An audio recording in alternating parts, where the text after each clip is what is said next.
Bonsoir à tous, merci d'être avec nous sur Monaco Info. Voici les titres à la une ce samedi. C'est le grand retour du Bal de la Rose ce soir à la salle des étoiles du Sporting Monte-Carlo. Un événement toujours très glamour, mais aussi très important pour la Fondation Princesse Grace qui œuvre en faveur des enfants malades et pour la culture auprès des étudiants.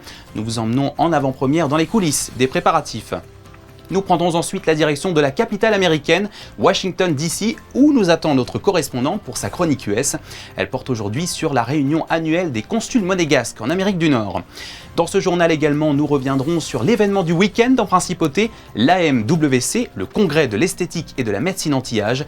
Il referme ses portes aujourd'hui et pour faire le point sur cette 23e édition, encore un succès et ses innovations, nous recevrons la cofondatrice du salon, Catherine de Cuypers.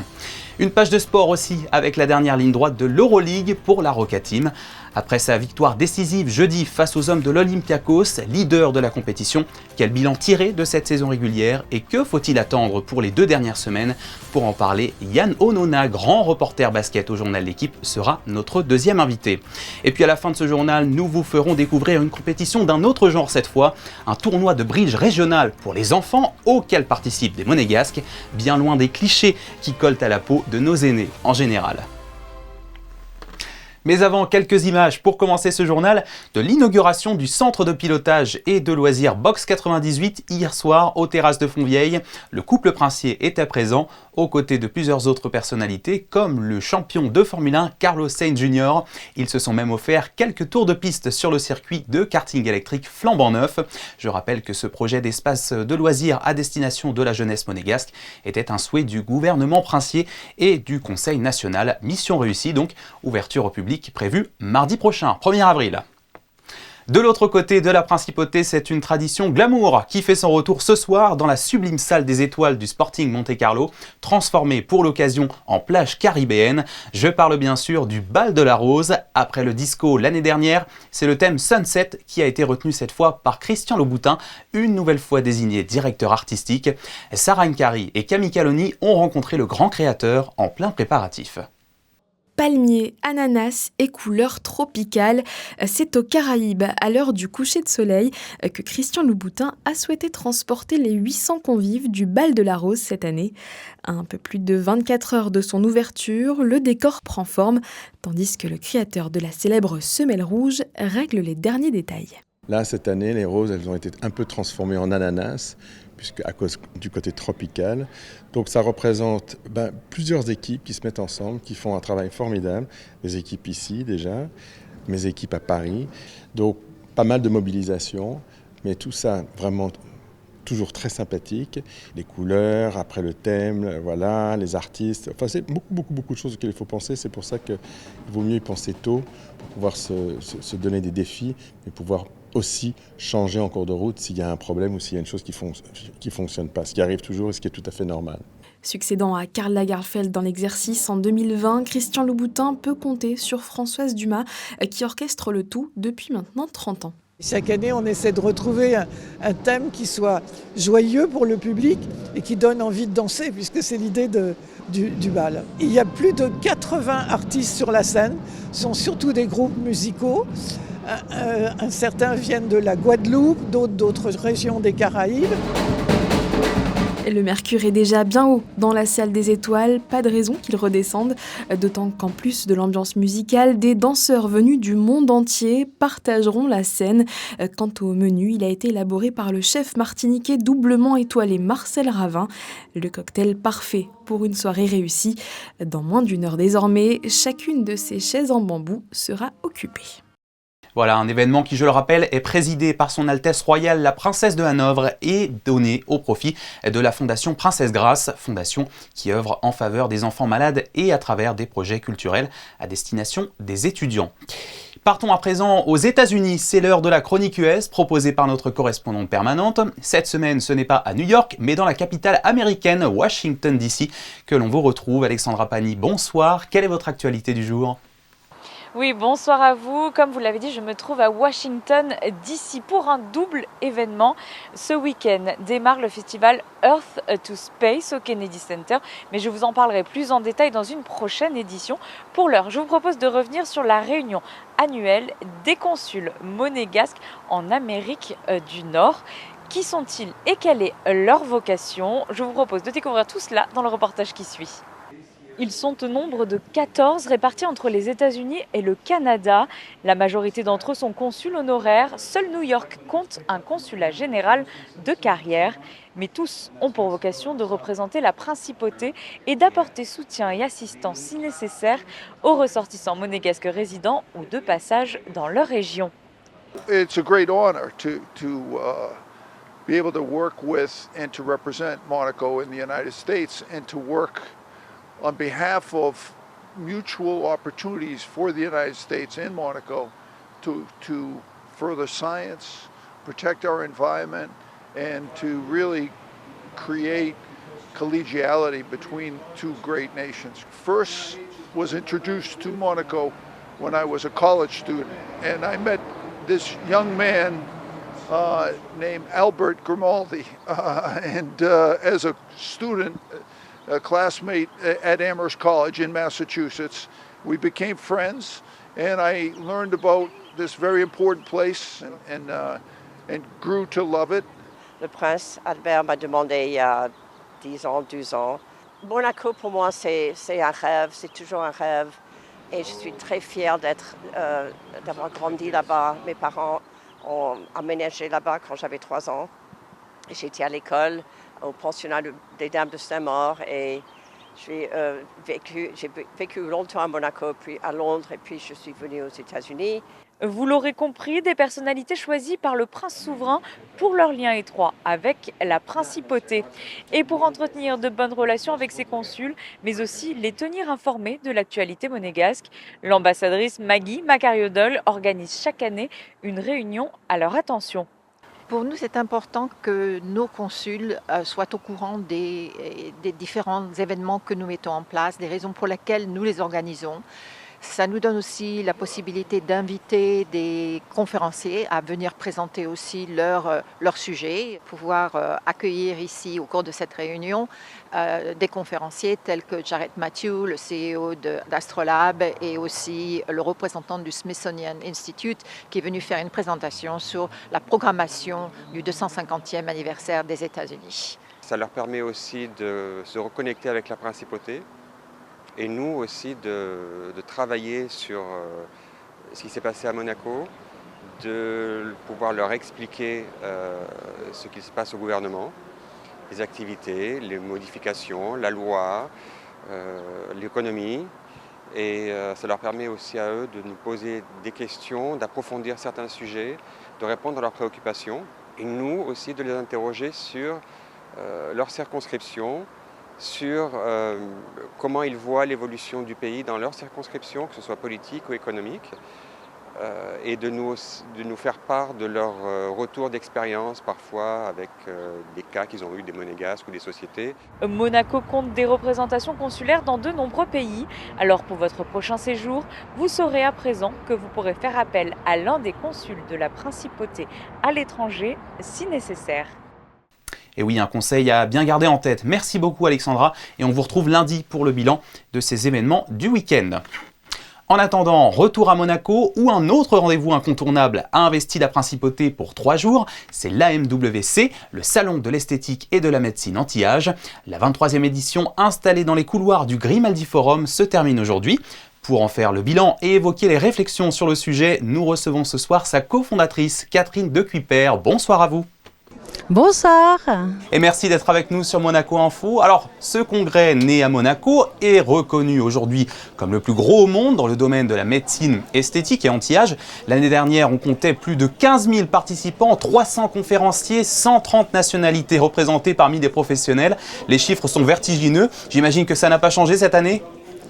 Non seulement ça n'a pas changé, mais c'est encore mieux. On a reçu 450 speakers cette année, orateurs.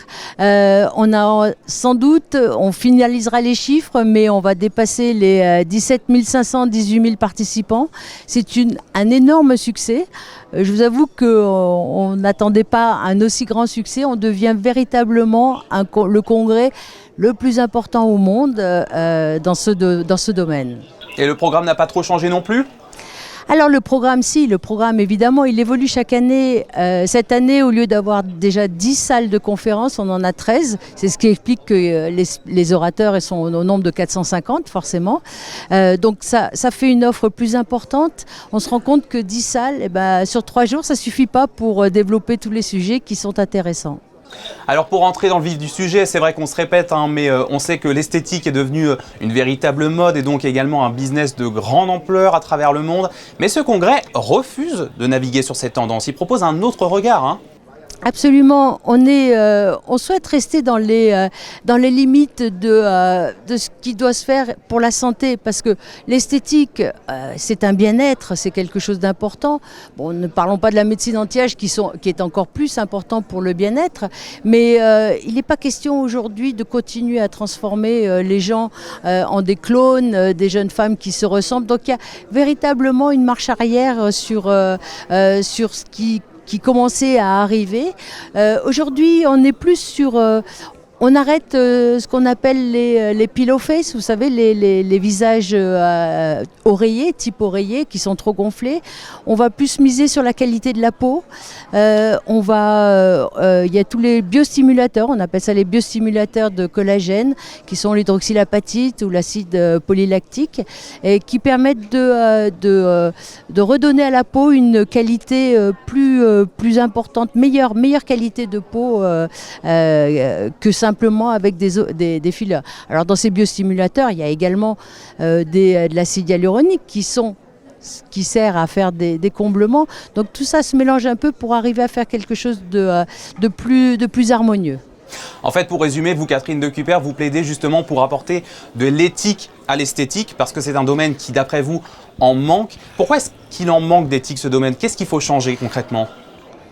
Non, je crois qu'au niveau des médecins, on n'a pas de problème d'éthique. Les médecins, globalement, sont 100% éthiques. 100%, ils sont plutôt quand une patiente veut trop de choses, ils sont suffisamment éthiques pour dire bon, ok, c'est pas le tiroir caisse que je vais regarder, je vais plutôt regarder le bien-être de cette femme ou simplement son apparence et lui dire non, ça je peux pas le faire. Je vais pas vous injecter une seringue supplémentaire parce que ça va me rapporter plus d'argent. Les médecins sont pas comme ça. Et je peux vous dire que 100% des médecins ne sont pas comme ça. J'ai pas d'idée négative là-dessus. Donc les médecins ont cette éthique, ils l'ont réellement. Après, le problème, c'est plutôt, on va dire, le problème de non-éthique est plutôt sur ce qu'on appelle toujours les fake injectors, qui n'ont aucun scrupule à injecter des produits qui sont limite de contrefaçon à n'importe qui, à n'importe quel prix, à n'importe quel endroit. Ça, c'est un vrai manque d'éthique. Mais les médecins ne sont pas en manque d'éthique du tout. En général, il y a aussi moins de tabous ou difficultés à parler des solutions anti-âge, vous le disiez, qu'à parler de chirurgie esthétique. Alors, il y a on va dire de nouveau une prise de conscience au niveau des médecins qui s'occupent, on va dire, de l'aspect extérieur, de l'aspect esthétique.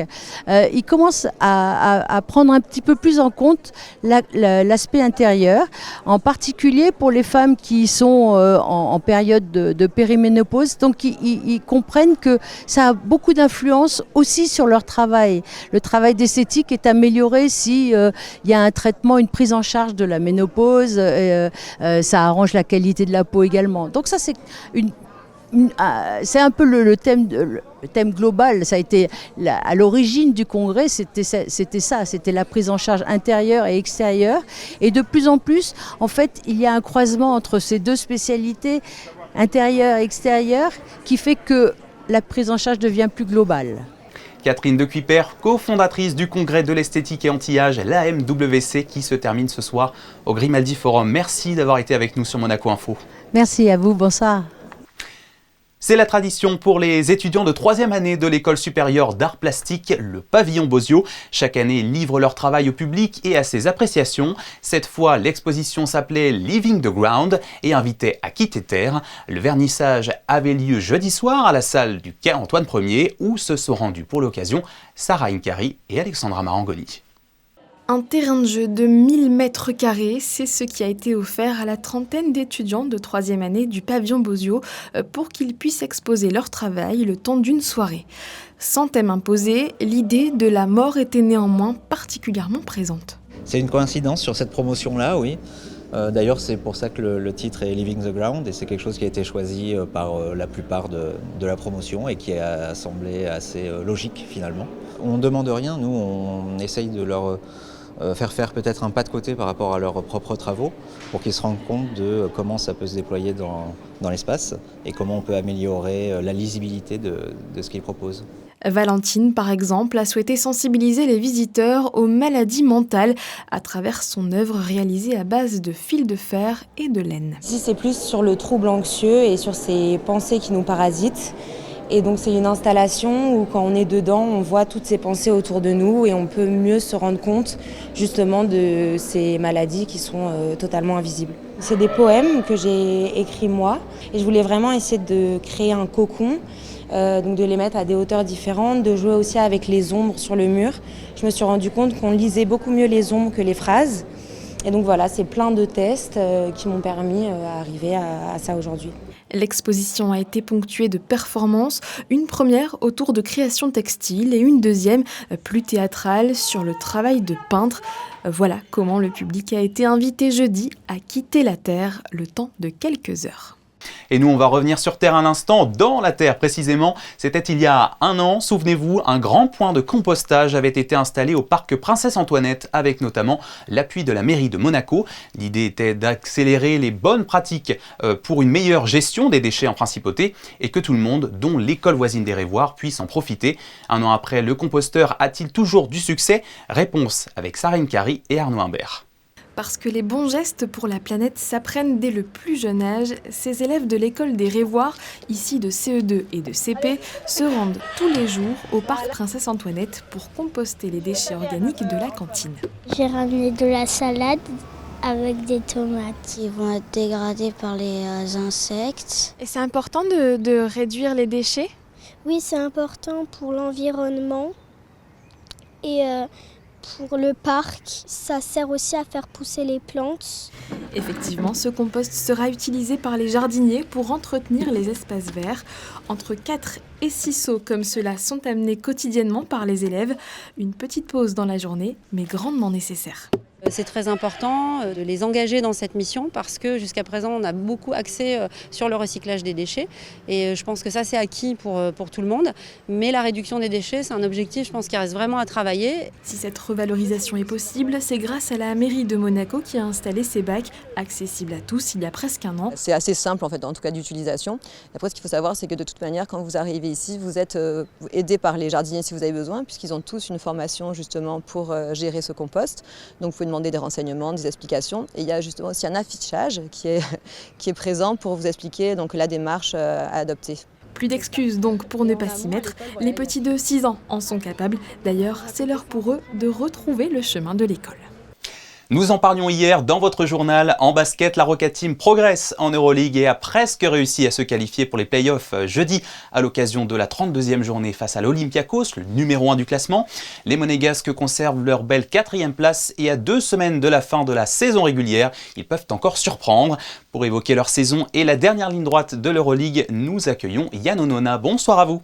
Bonsoir. Merci d'avoir accepté notre invitation sur Monaco Info. Vous êtes grand reporter basket pour le journal L'Équipe et vous avez suivi la saison régulière de la Roca Team, dont le match décisif de jeudi au Pirée en Grèce. Vous étiez sur place.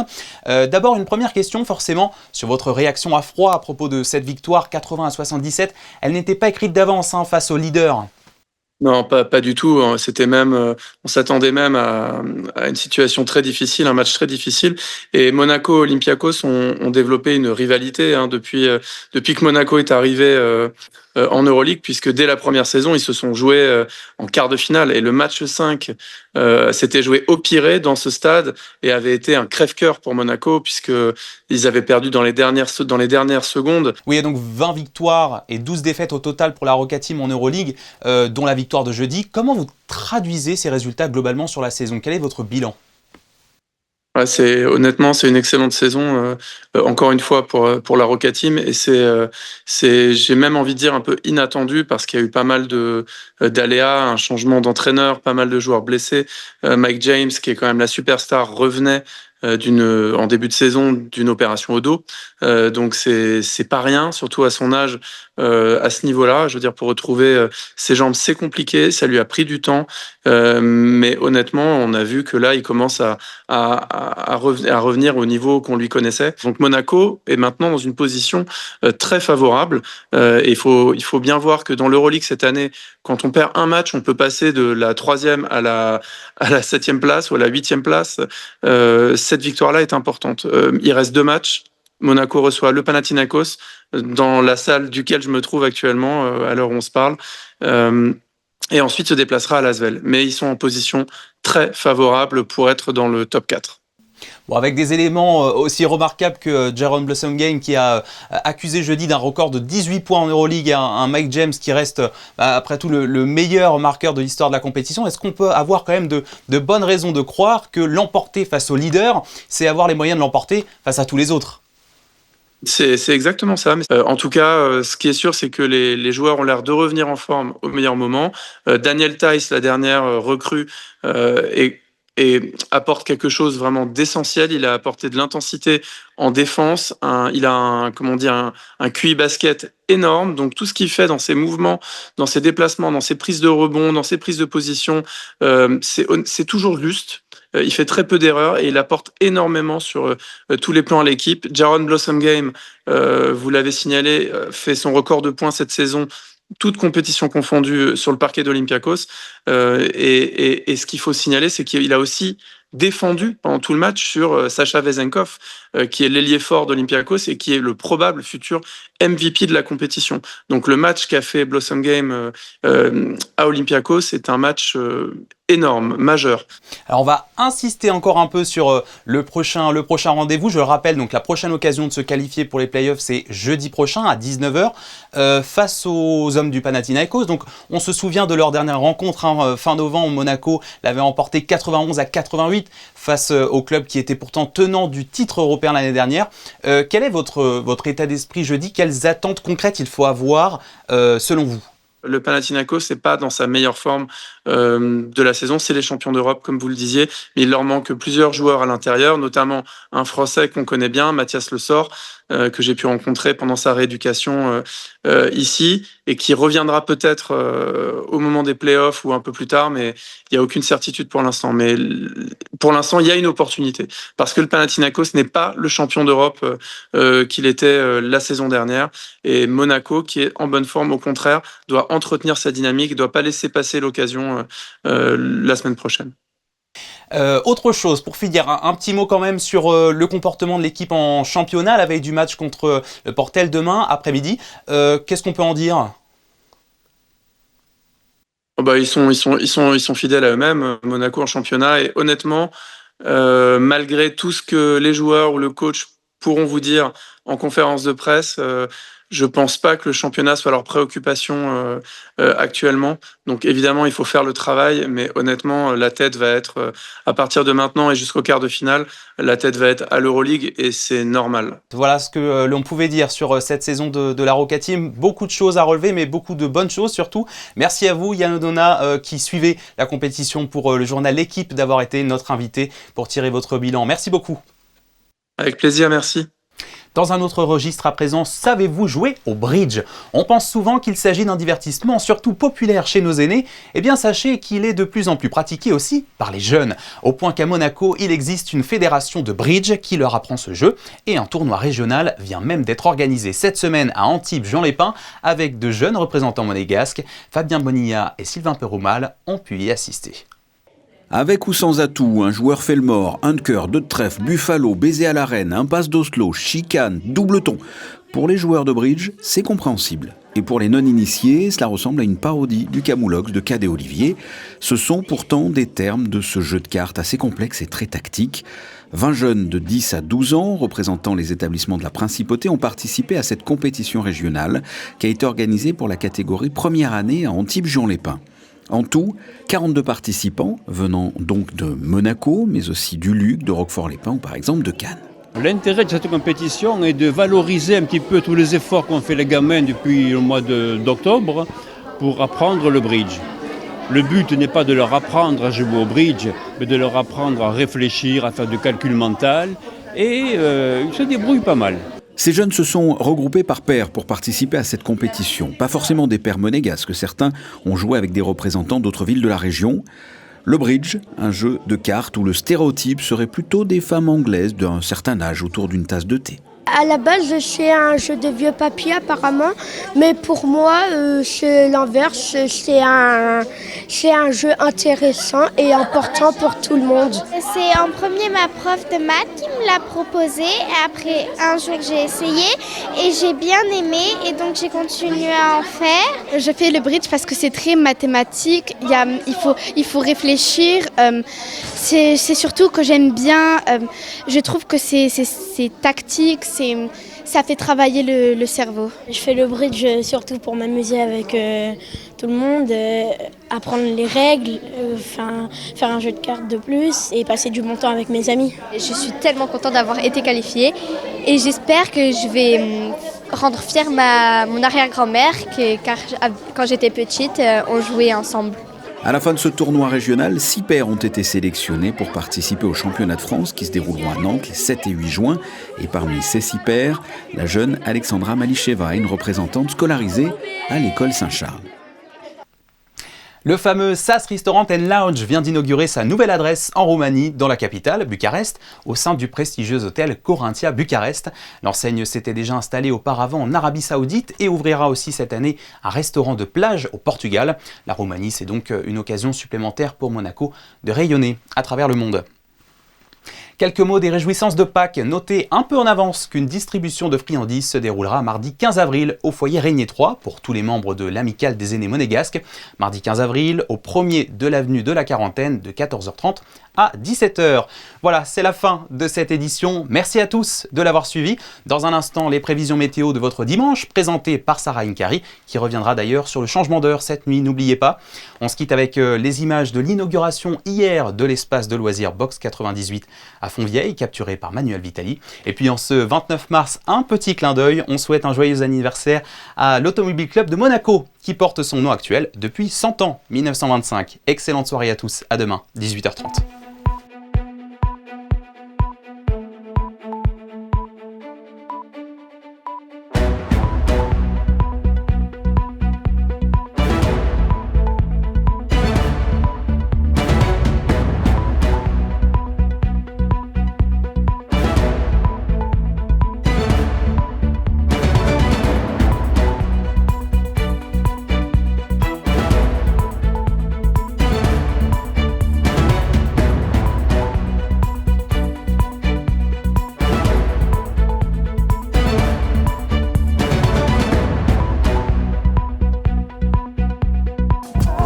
Retrouvez la météo avec Maya Bay, le restaurant référence thaï japonais de Monaco. Bonsoir à tous, je vous le disais hier, le soleil sera de retour demain et il devrait être au beau fixe toute la semaine. Pour ce qui est des températures, elles remonteront légèrement par rapport à aujourd'hui. La maximale atteindra 13 degrés le matin et 18 l'après-midi, ressenti 23 sous l'influence du soleil. Enfin, un coup d'œil sur le calendrier pour vous dire que ce 30 mars, nous fêterons la Sainte-Amédée et surtout n'oubliez pas de changer l'heure sur vos montres et vos horloges dans la nuit de samedi à dimanche. Nous avancerons d'une heure, ce qui signifie qu'à 2h du matin, il sera 3h. Belle soirée à tous sur Monaco Info. C'était la météo avec Maya Bay, le restaurant référence thaï japonais de Monaco.